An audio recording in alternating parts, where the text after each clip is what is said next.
Itinutulak ni Pangulong Ferdinand Marcos Jr. ang mas mabilis at hindi politikal na pamamahagi ng tulong ng gobyerno.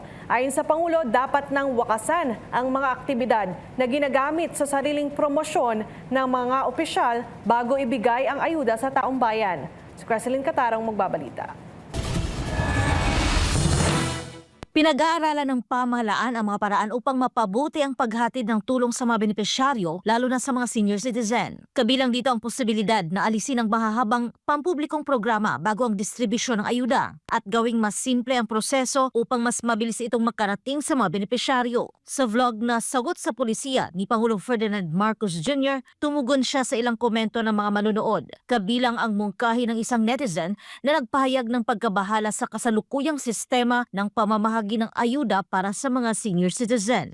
Noong nakaraang 2 linggo ay nag-vlog tayo tungkol sa mga pulisiya. Laking gulat namin na makita namin ang comment section dahil sa dami ng suggestion ninyo. Tama lang, naihiyag niyo ang inyong mga saloobin at wala ring malaki o maliit na hinaing, lahat po yan ay problema basta pabigat sa pamumuhay ng tao.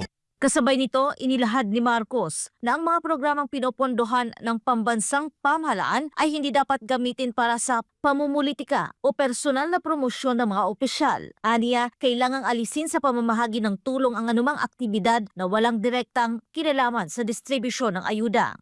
Alam niyo po, basta't ito ay mga programa ng national government, ang mga speech at iba pang pang-epal bago ng distribution, hindi na po pwede yan. Hindi pwedeng gamitin ang government services sa pamumulitika o pagpopromote ng sarili. Ipinaalala rin ng Pangulo na mayroon ng umiiral na mga pulisiya laban sa ganitong gawain. Kabilang dito ang mga alituntunin sa ilalim ng Memorandum Circular ng Department of the Interior and Local Government, gayon din ang mga probisyon sa General Appropriations Act na nagtatakda ng wastong paggamit ng pondo ng bayan, lalo na sa pamamahagi ng tulong mula sa pambansang pamahalaan. Pinag-aaralan na rin daw ng pamahalaan ang digitalisasyon ng pamamahagi ng ayuda upang mas mapabilis at maging mas maayos ang pagbibigay ng tulong sa mga benepisyaryo. Kabilang sa mga tinitignang opsyon ang paggamit ng mga digital payment platform gaya ng GCash. Dagdag pa ng Pangulo, may ilang local government unit na nagsimula ng subukan ang katulad na sistema.